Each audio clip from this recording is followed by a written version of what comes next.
자, 오늘은 말씀 이제 1월과 2월 두 달간 우리는 왜 믿어야 돼요? Why라는 제목 주제로 함께 설교를 좀 나눠보려고 합니다. 그래서 우리 같이 첫 번째 시간으로 왜 하나님을 믿어야 해요? 라는 제목으로 말씀을 함께 나눌 건데요. 우리 말씀으로 들어가기 전에 한 번 더 앞뒤 좌우에 있는 친구들과 또 선생님들과 인사할 때 이렇게 좀 이거는 도전의 인사예요. 하나님을 믿어봅시다 라고 한번 도전의 인사로 한번 해봅시다. 인사합시다. 하나님을 믿어봅시다. 믿어봅시다. 믿어. 방금 주현이가 앞에서 믿어라. 아 좋아 내 스타일이야. 너무 좋아. 믿어라.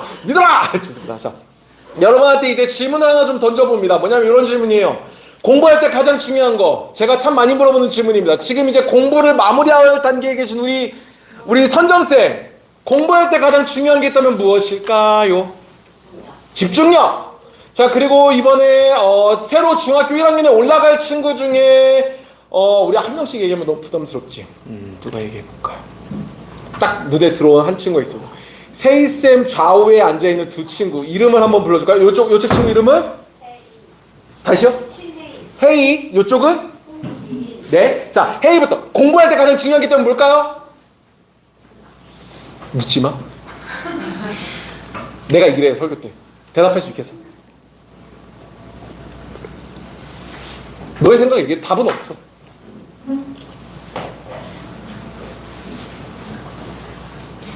패스. 생각? 책? 무슨 책을 보냐? 맞아요. 이것도 되게 중요하죠. 어떤 문제집이 좋은 문제집인가 이런 것도 약간 등급이 있는 것 같아요. 그것도 있죠. 그리고 또 우리 오늘 요즘에 제가 항상 우리 청소년반에서 협박하는 친구가 하나 있어요. 누구냐면 지각하면 우리 집에 데려간다 친구가 있는데, 규현아, 자 대신일 자 공부할 때 중요한 게 있다면 뭔 것 같아요? 선생님. 아, 누가 가르치냐? 맞아. 이거 좀 있어요. 여러분 참고로 이건 대학 가도 있습니다. 어떤 교수가 가르치냐에 따라 그 강의의 퀄리티가 엄청 달라져요. 아무튼 좋습니다. 아마 각자가 공부할 때 중요하게 여기는 게 있을 거라 생각합니다. 근데 저는 아마 여러분들에게 많이 얘기했어요. 제가 생각하는 공부할 때 중요한 게 뭐라고 했었을까요? 꾸준함? 또 내가 생각하는 중요한 건 뭘까요? 예수님. 예? 뭐? 아, 공부할 때 믿으라. 뭐야? 목적? 비슷해. 바로 요겁니다. 당위성. 고마워. 반응해줘서 고마워. 자, 뭐냐면 이거예요. 마땅히 그렇게 하거나 되어야 될 성질이 당위성의 뜻인데, 그냥 쉽게 풀어보면 이거예요. 왜 해야 되지? 이거예요. 여러분, 제가 중고등학교 때 공부를 잘했을까요? 못했을까요? 잘했어요. 고맙습니다. 못했습니다. 저는 못했어요. 중학교 때 놀았어요. 전 중학교 때 1학년 때 공부 한번 딱 해봤는데 평균이야 그때 89점인가 나왔어요. 전체 평균이. 그냥 그때 공부를 안 했었거든요. 근데 문제는 이거야. 그때 공부를 안 하고 89점이 나오니까 제가 어떤 마음이 들었을까요? 그렇지. 안 해도 되겠다. 야 안 해도 꼼으로 먹네. 개꿀. 약간 이러면서. 그러면서 저희 방황이 시작됐어요. 그래서 이제 친구들과 놀기를 즐겨하고, 우리 친구들 알죠? 제가 일주일에 노래방 몇 번 갔다고요? 8번 갔었어요. 잘 놀았죠. 근데 이렇게 공부 안 하던 제가 다시 고등학교 때 하나님을 다시 만나고, 고등학교 1학년 때 하나님을 만났어요. 그리고 공부를 다시 하니까 공부가 됐을까요? 안 됐을까요? 안 됐어요. 왜냐면 저한테 공부를 내가 왜 해야 되지에 대한 이유가 없었거든요. 그리고 재미도 없었고. 그래서 진짜 어쨌든 하긴 했는데 정말 어려웠어요. 하지만 나중에 제가 이제 건축과를 갔어요. 건축을 하고 싶어서 건축과에 갔는데, 저는 건축과 공부할 때 너무 재밌었어요. 건축 설계 전공했거든요. 그래서 저는 한번 이제 강원도 홍천에서 전국 그 설계 대회가 있었어요. 한옥 공모전. 거기 나가서 제가 7일을 밤샜어요. 그게 너무 재밌는 거야. 난 그 밤새는 시간마저도 재밌어요. 핫식스로 내일에 한 달에 내 체력들을 막 끌고 와서 갈아 놓는데 너무 재밌는 거야. 그랬었어요. 공부가 재밌을 때가 있어요. 근데 그 공부가 왜 재밌었을까요? 나는 그게 즐거웠으니까요. 내가 이걸 왜 해야 되지? 재밌으니까. 내가 이 공부를 통해서 내가 잘하는 게 드러나니까 저는 이거 열심히 했던 거예요. 그런 가운데 여러분들도 한번 여기서 잠깐 고민해 볼 게 있다면 그거죠. 여러분들은 왜 공부하는지 한번 질문을 던져봐야 돼요. 중학교 들어가는 이제 중1 올라갈 친구들도 한번 질문해 봐야 되죠. 나는 왜 공부를 하지? 왜 공부를 해야 되지? 그게 단순히 대학을 가야 된다는 목적이 된다면 되게 허망해져요. 나 그냥 회사 좋은데 취직하려고 공부하는 거야 라고 했을 때, 좋은 회사에 취직하잖아요? 그럼 되게 허망해져요. 그거보다 조금 더 구체적이라기보다는 조금 더 깊은 삶의 목적이 하나님 앞에서 세워지면 참 좋겠죠. 어쨌든 근데 제가 이런 당위성을 얘기하는 이유가 뭐냐면, 이런 당위성은 단순히 우리의 공부에서만 나타나지 않기 때문에 그래요. 이건 신앙생활에서도 마찬가지입니다. 여러분들 가운데는 저보다 신앙생활을 더 오래 한 친구들도 있어요. 저는 하나님 제대로 믿는 게 고등학교 1학년이거든요. 그러니까 대충 이제 여러분들보다 이제 좀 많겠구나. 한 22년 됐으니까. 저 39 됐거든요, 올해. 아무튼 한 22년 믿었네요. 근데 아마 여러분들 중에 아기 때부터 믿어가지고 한 18년, 19년 이렇게 믿어온 친구도 있을 거예요. 근데 중요한 건 이거죠. 그럼 오랫동안 교회를 다녀오는 크리스찬이라 말하는 여러분들에게 이 질문이 필요해요. 왜 하나님을 믿어야 되죠? 주아야, 왜 하나님을 믿어야 돼? 뒤에, 너 왜 거기 앉았어? 이쪽으로 떨어져 있어. 아무튼. 여러분들 질문을 던져보세요. 왜 하나님을 믿어야 되죠? 솔직히 여러분 따져보자고요. 하나님이 우리나라의 신입니까? 아니에요. 저 이스라엘 쪽에 있는 신이죠. 굳이 따진다면. 근데 왜 한국에 있는 우리가 하나님을 믿어야 되죠? 우리는 그러면 반군 이렇게 해야 되나? 이 질문을 우리는 던져봐야 됩니다. 그냥 교회를 다니는 게 아니라 왜 내가 교회에서 이야기하는 하나님을 우리는 왜 믿어야 되는가? 이 질문이 필요하죠. 오늘부터 우리는 2달간 우리의 신앙에 있어서 우리가 그동안 신앙생활을 하는데 그 신앙에 있어서 이 왜라는 질문을 던져보려고요. 왜 그러지? 왜 이렇게 해야 되지? 이건 어떤 의미지? 어떻게 보면 다시 복습해보는 거고 돌아보는 시간이죠. 그래서 그 왜라는 질문을 던지는 첫 번째 시간으로 우리는 왜 하나님을 믿어야 되는가에 대해서 좀 나눠보려고 합니다. 여러분, 오늘 읽은 로마서는요, 예수님을 핍박했었지만 예수님을 믿고 난 뒤에 예수님을 전하게 된 사람, 바로 전한 인생이 된 사람 누구죠? 바울이 로마에 있는 교회를 쓴 편지가 바로 로마서예요. 근데 여러분, 이 로마서를 쓴 시대의 배경은 어떤 배경이냐면 바로 요래요. 목숨을 걸고 예수님을 주님이라고 고백해야 했던 시대가 바로 이 로마의 시대였습니다. 왜 그랬냐면 바로 이거죠. 로마 당시에는 황제가 곧 신이었거든요. 절대 권력자였거든요. 그렇기 때문에 황제가 말고 다른 사람이 신이라, 다른 존재가 신이라 말하는 건 반역이었던 거예요. 그러면서 바울이 전도한다는 것은 어떤 의미가 있었을까요? 바로 이거죠. 목숨을 걸고 했던 거예요. 에스더가 고백했던 죽으면 죽으리라, 그런 고백이 함께 있었겠죠. 그런 가운데 우리가 목숨을 걸고 그 로마 시대 가운데 예수 그리스도를 전했었던 바울, 그 바울의 모습을 보면서 한번 생각해 볼 게 있다면 바로 이거예요. 왜 바울은 목숨을 걸면서까지 예수님을 구원자라고 전했었을까? 왜? 저런 황제의 절대 권력이 있었던 그 시대 가운데 바울은 왜 그랬을까?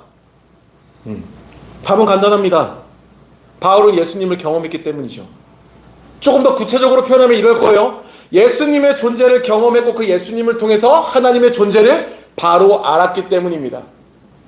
그래서 있는 것을 없다라고 말할 수 없었기 때문에, 있는 게 있는 거지라고 말해야만 했기 때문에 그 당연한 진리를 바울은 전했던 거죠. 목숨을 아끼지 않고 말이죠. 자, 그런 가운데 이런 바울의 생각, 바울의 모습, 또한 바울의 배경 가운데에서 우리가 다시 한번 앞서 했던 질문을 던져봐야 됩니다. 뭐냐면 이거죠. 우리는 왜 하나님을 믿어야 되는가? 여러분들 한번 고민해 보세요. 어릴 때의 기억을 끌어오세요. 그래서 한번 스스로 이제 좀 어느 정도 사고가 되니까 한번 생각해 보세요. 왜 하나님을 여러분들은 믿어야 됩니까? 왜죠? 왜일까요? 시우도 고민해봐. 유느미도 고민해보세요. 그리고 저는 왜 하나님을 믿어야 되냐고 전할까요? 그 다음에 출발점은요, 다른 곳에서 오지 않습니다. 저의 어떤 뇌피셜에서도 오지 않아요. 그 답은요, 성경에서 시작됩니다. 바로 요한복음 1장 18절이죠.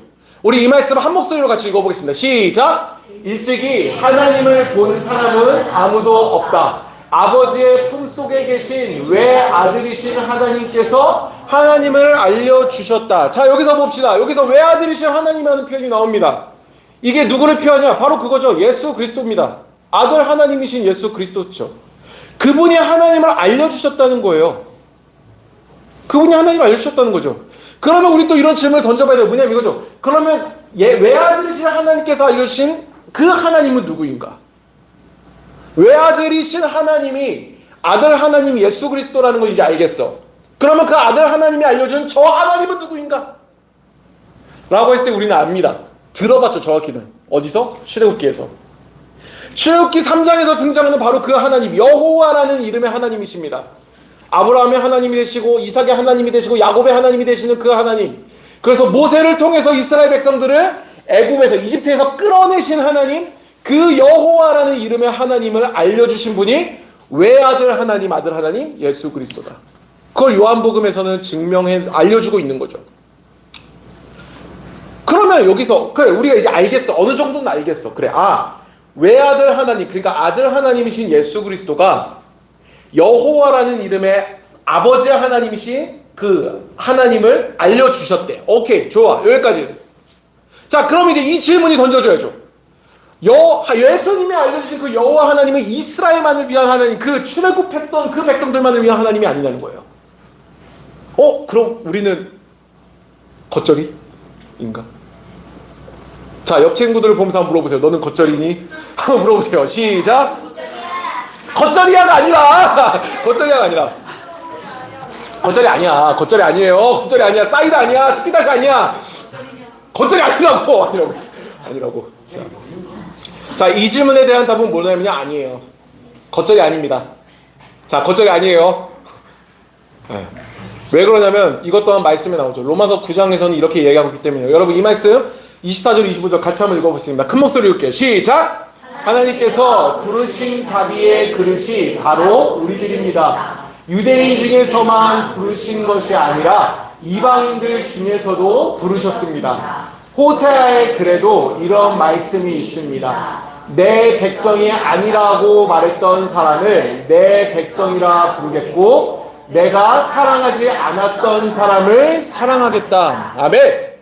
이거죠. 하나님은요 특정 백성만을 내 백성으로 삼는 하나님이 아니라는 것을 로마서는 이야기하고 있어요.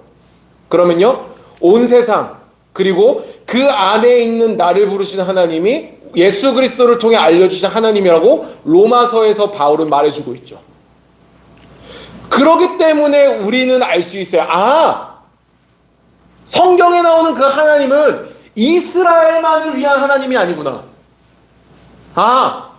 우리를 부르신 하나님이 그 성경 안에 있는 하나님이구나. 근데 그 하나님이 아들 하나님이신 예수 그리스도를 통해서 우리 가운데 알려졌구나. 그거죠. 그래서 성경에서는 하나님이 백성으로 삼으신다라고 할 때 어떤 표현을 하냐면 바로 이거였어요. 하나님이 부르셨다. 하나님이 부르셨다. 주여 일로 와봐. 이런 식으로. 혜준아 일로 와. 왜 웃어? 일로 와. 이런 식으로. 근데 여러분 이 부르셨다라는 의미가 진짜 예를 들어서 연이야. 이런 식으로. 너무 느끼하다. 너무 느끼하다. 너무 느끼한 것 같아. 윤강아. 약간 이덕화 씨 같은데. 아무튼 이런 목소리로만 부르는 게 부르심이다? 아니라는 거죠. 그런 것만이 아니라는 거예요. 하나님이 부르신다는 것은요 뭐냐면 바로 이거예요. 하나님이 먼저 우리를 아신다는 의미가 있는 거죠. 하나님이 먼저 여러분들을 안다는 의미예요. 하나님이 부르신다는 의미에는 단순히 규어나 혹은 가오나 혹은 그녀가 이렇게 부르는 게 아니라 그 안에 먼저 부를 그 대상을 안다는 그 의미가 담겨져 있다고요. 그래서 이런 내용이죠. 날 부르는 존재가 나라는 존재가 있다는 걸 아시고 우리 삶으로 먼저 찾아오신 거죠. 그래서 예배나 찬양이나 말씀이나 큐티나 인스타의 어떤 여러 게시글들을 통해서 우리로 하나님을 알게 하시려고 말씀을 통해서 혹은 그런 인스타 콘텐츠 등을 통해서 우리를 부르신다는 거죠. 그러면서 여러분들이 이미 많은 부르심을 받았을 거예요. 하지만 그 부르심에 있어서 가장 강력하고 분명한 모습 한 가지가 있습니다. 인스타보다 강력하고 유튜브 릴스보다 더욱더 강력하고 제 설교보다 훨씬 더 강력한 예수 그리스도 하나님의 부르심이 있다면 바로 이거죠. 예수 그리스도의 십자가요. 예수 그리스도의 십자가가 우리를 부르신 그 하나님의 음성에 있어서의 가장 강력한 모습이에요. 왜일까요? 이거죠. 우리를 죄에서 구하시기 위해 우리 대신 십자가에 달려 죽으시고 부활하셨다는 사실, 그게 바로 예수 그리스도를 통해 나타난 사실입니다. 근데 그 사실이 우리에게 알려주는 것은 뭐냐면 이거죠. 하나님이 우리를 얼만큼 사랑하시고 하나님이 어떤 하나님이신지 우리에게 보여주는 거예요. 내가 사랑하는 저 존재를 위해서라면 나는 내가 신임에도 불구하고 인간이 기꺼이 될 수 있다 말씀하시는 하나님, 그렇게 되신 하나님, 그게 바로 우리가 믿는 하나님이시죠. 그리고 전지전능한 능력을 갖고 계시지만 우리를 살리시기 위해서 한없이 작아지실 수 있는 그 능력을 가지신 하나님, 그게 바로 우리가 믿는 하나님이시라는 거예요. 그게 바로 예수 그리스도의 십자가를 통해서 너무나 강력하게 우리 가운데 매주 나타나고 있죠. 그래서 우리를 부르시고 우리를 사랑하시는 하나님의 그 부르심을 정리한다면은 저는 이렇게 정리할 것 같아요. 우리 한번 같이 읽어볼까요? 시작!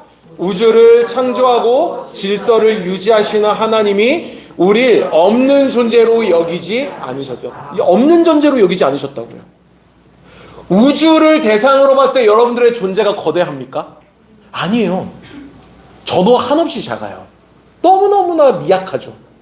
근데 중요한 건요, 그 우주를 지으시고 그 우주의 질서를 주관하시는 그 하나님이 정말 작디 작은 우리를 없는 존재 여기지 않으신다고요. 그런 우리를 사랑하시려고 작정하셨다고요. 그게 바로 우리가 하나님을 믿는 이유입니다. 그리고 그 하나님이 우리의 하나님이시죠. 아마 여러분들의 삶 가운데 있어서 하나님의 부르심은 계속해서 이전부터 있었을 겁니다. 아마 그 부르심은 수단과 방법을 가리지 않고 계속해서 여러분들의 마음을 노크해 왔을 거예요. 제가 앞서 얘기했던 여러 방법들, 찬양이든지 아니면 말씀이든지 인스타든 유튜브든 뭐 기타 어떤 많은 책으로든 뭐든. 근데 저는 이런 생각도 해요. 어쩌면 오늘 우리가 드리는 이 예배의 시간도 그 부르심과 노크의 순간 중 한순간이 되리라 저는 생각합니다. 오늘 이곳으로 여러분들을 부르신 그 하나님의 부르심에 응답하는 여러분들의 믿음이 되기를 소망합니다. 그래서 저는 여러분들이 그 부르시는 하나님 앞에 이런 어떤 질문을 했으면 좋겠어요. 하나님 누구시죠? 하나님은 왜 저를 부르십니까? 그리고 하나님은 저를 어떻게 생각하십니까? 이거는 우리가 어쩌면 그동안 해왔던 기도랑은 조금 다를 수 있어요. 하나님 저 시험 잘 보면 하나님 잘 믿을게요. 하나님 저 이거 갖게 해주시면 하나님 잘 믿을게요. 하나님 저 대학 합격시켜주면 제가 제 인생을 쏟을게요. 그런 믿음 치고 건강한 믿음은 없거든요. 아쉽게도 저도 그런 기도 많이 했거든요. 근데 진짜 중요한 기도는요, 이런 기도인 것 같아요. 하나님, 저를 사랑하신다는 하나님은 도대체 어떤 하나님이십니까? 하나님은 도대체 저에 대해서 어떻게 생각하십니까? 그리고 현실적으로 여러분들의 모습을 보세요. 뭐 우리 친구들 다양한 모습이 있겠지만 강한 모습도 있겠지만 약한 모습도 있거든요. 보여주고 싶은 모습도 있지만 숨기고 싶은 모습들도 있잖아요. 근데 하나님 앞에 질문할 때 이렇게 질문하는 거죠. 다른 사람들한테 질문하지 말고 하나님한테 이렇게 질문하는 거야. 하나님, 나한테 이런 모습이 있는데, 이런 찌질하고 이런 찌그러지고 감추고 싶은 모습이 있는데 이런 나를 어떻게 생각하세요? 세상에서는 이런 거는 감추고 너의 강함만 드러내라고 말하는데 하나님은 어떻게 생각하십니까? 이런 질문이 우리의 삶 속에 있어야 돼요. 그 가운데 하나님이 대답하시는 하나님, 에라이 찌질한 놈아 이러실까요? 아니요. 우리가 찬양으로 고백했잖아요. 너의 작음도 내가 사랑하겠다 말씀하시는 하나님, 그게 바로 우리의 하나님이세요. 여러분들의 찌질함도 사랑하시기로 작정하신 하나님, 여러분들의 무너진 그 자리도 사랑하시기로 작정하신 하나님, 여러분들의 눈물과 상처와 그 모든 인생의 걸음을 사랑하시기로 작정하신 하나님, 그 하나님이 우리의 하나님이십니다. 이런 질문들이 사실 믿음의 시작이 될 수 있는 거예요. 그래서 믿음의 시작이라는 것은 하나님과의 관계의 시작이라는 거죠. 말씀을 맺습니다. 여러분들의 삶의 자리에 찾아오시는 그 하나님과 관계가 더욱더 깊어지는 여러분들의 삶이 되기를 주님의 이름으로 축복합니다.